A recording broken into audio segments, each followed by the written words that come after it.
How's it going, everybody? Welcome to Prime Energon, and today we're doing another throwback episode.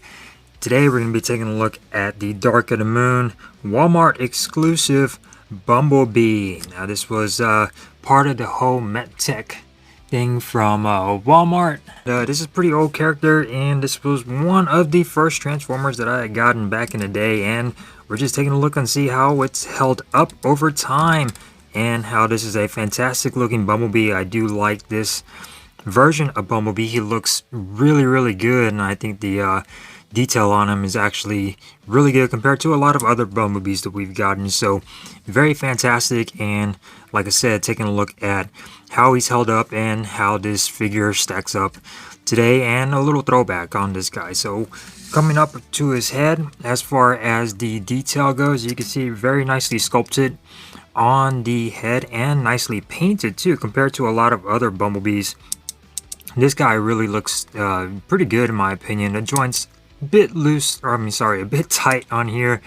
You can hear the creaking. He is an old character and he's been on the shelf for quite some time, but I really do like this. The chest right here, the detail on here, really nice looking. The paint on here, the black, looks really good and still hold up pretty well. All the plastic is going to be a yellow plastic.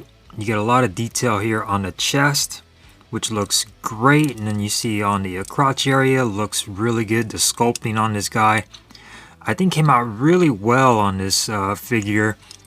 As you can see, there's a lot of detail on the legs, and it just looks great. All this space, they did not have to detail all of this stuff, but they did with all this nice sculpt work on the inside. Just looks really good. Taking a look at the arms, really nice detail on the arms. They are a bit loose. This arm always tends to come out of the ball joint, so that is one downside, I guess, but it's always been like that as far as the joints go. But the detail on this guy looks really good. Look at the hands. They look really nice. The back kibble, I think, could have been done a little bit better with all of this stuff just sort of hanging off to the back, but it seems to be a issue with a lot of Bumblebee characters. They always have this back kibble, and it just looks really good though, especially on the legs right here. You get the rear car mode. You get nice tires right here for the feet, and then up here these stack away pretty well. The doors are nicely articulated. You also have these windows that go down, so the whole door is not clear plastic. It's a yellow plastic with the clear plastic windows, which in car mode you can't just fold these out of the way. So they look pretty good. A lot of Bumblebees have the clear plastic for the door, so they don't look as good when it's in car mode. You can see a little loose on this side for the doors. As far as articulation goes, so the head is on a ball joint. It can look around. It can't do a full 360. It can look a little bit down. That much right there, a little, not too much of a wiggle on the head. The arms again can go out fully, and they can stretch out. They can go all the way front and about that much back due to the back part over here. You do get a bicep rotation, which is quite nice, and you get a above 90-degree bicep bend right there at the bicep, so that's pretty cool. You also get nice articulated hands right here, so you do have really nice articulation on the hand. Sorry, no wrist rotation on the hands. They just go in and out due to transformation.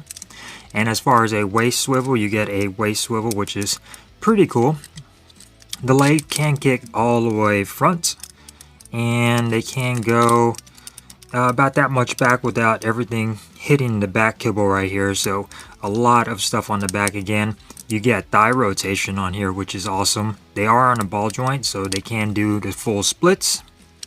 And then as far as a knee bend, if you were to move this out of the way, he can do it's a little under 90 degrees on the knee bend. As far as the feet go, you get toe tiltage, but no ankle tiltage for the toes. So he does look really good. This is one of my favorite Bumblebees as far as he's got the look of Bumblebee, and he looks really good. I think he's held up pretty well as far as the joints and everything. Like I said, a lot of them are a little loose. But you gotta imagine that this guy is an older figure. This came out when the movie came out, and I think he's held up pretty well as far as my opinion goes. So as far as transformation goes, he is pretty cool when it comes down to transformation. So pretty much you're going to want to start down at the feet, is where I start at. So you're going to want to pretty much bend this forward on the feet, and then all of this will sort of collapse down on itself automatically, and then go on over to this side, bend the foot forward, and then all of this will sort of collapse down for the back rear bumper, and then the feet will get nicely tucked in there. And then you get some pegs over here on the back that are going to snap in right there, and then you pretty much got rear car mode all done and ready. Now the fenders are sort of going to go out and then get rotated around just like so. Here, do the other thing for the other side, and rotate this around just like so. And then boom, you got the rear fenders nice and ready to go for car mode. Now as far as the front part goes, you're going to want to make sure that you get all this stuff out of the way. And as far as his head, this is going to break apart right here at the chest and get extended out just like that. His head is going to come down into his body just like so, and then this part is going to come down just like that to reveal the front part of the bumper. Now these pieces, one side is a little looser than the other side, so you just gotta sort of rotate this inward as much as it can go, and make sure that's in there. And then this part is going to come rotated inside just like so, and now you got front part of the car mode. The arms are on a joint, so they're going to come in just like that, and then come in just like so. Rotate these around to where you're going to have the yellow part facing down. Rotate around, and like I said, be careful because these joints do come off, or at least on my model. You're going to want to bend the hands in just like so.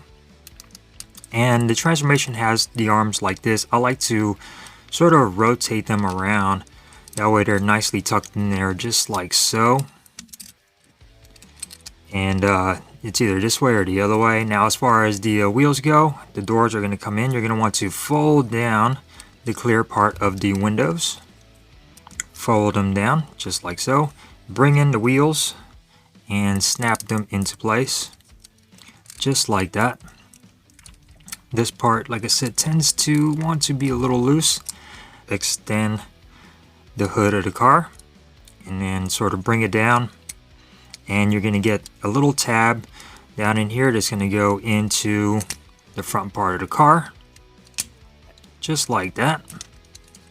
And then all of this will come down on itself and snap into place just like so. Now as far as the back car mode, is going to sort of go up and get pushed inward, and then you're going to want to snap the doors in. As you can hear a lot of creaking, and the back of the car is going to come back down. You're going to get a clear tab back here that's going to go down in here just like that, and then just snap everything together. And then boom, you get Bumblebee in his nice Camaro mode. Very, very nicely detailed. I do like this version of Bumblebee. I like the black striping on here. It looks really, really good. As far as the joints go, they could do a little bit better. Then again, like I said, it's probably just my unit. You get some nice Autobot logo with the SS right there for the Camaro SS. Nice detail on the rims, nicely painted too, and the detail on these, you could actually see the tire tread on there. Coming on over to the rear, nice detail with the Chevy logo, the rear lights nicely painted, exhaust nicely painted as well, the rear spoiler. As far as the windows go, they are just dark enough to where you're not bothered by the internals. You get some nice netting over here for the windows. Really, really nicely detailed on here. Take a look at the front again with that Chevy logo and the headlights. And I really do like this bumper right here with all the black and grills. He just looks fantastic. As you can see right there, he can roll around quite nicely. And he does come with a Mech gun, which is you push it and it extends out. This was part of the whole gimmick of the Mech back in the day. Unfortunately, you cannot have it to where it's just out like so. And for storage, he will just go on the top of car mode, just like that. So as you can see, quite awkward looking. I definitely don't like to store them with the weapon on there, so definitely looks a lot better without it. But definitely a nice version of Bumblebee. I do like this style. I like the attention to detail in car mode and in robot mode. He just looks really good, and I just one of my favorites as far as our Bumblebees go. Probably one of the best we've gotten. There's a lot of controversy on a lot of Bumblebees as far as how they are done, painted, and color and everything. I think this one actually knocked it out of the park when it comes down to articulation and the color and just the way he looks. So very nice. Dark of the Moon, Walmart exclusive Bumblebee from back in the day. Nice little throwback on this guy. Still holding up today and still looks pretty good considering the age. Has not discolored or anything. I think he looks pretty well. So thank you guys for watching. If you enjoyed this video, give it a thumbs up. If you didn't, give it a thumbs down. And I will see you next time here on Prime Energon. Peace.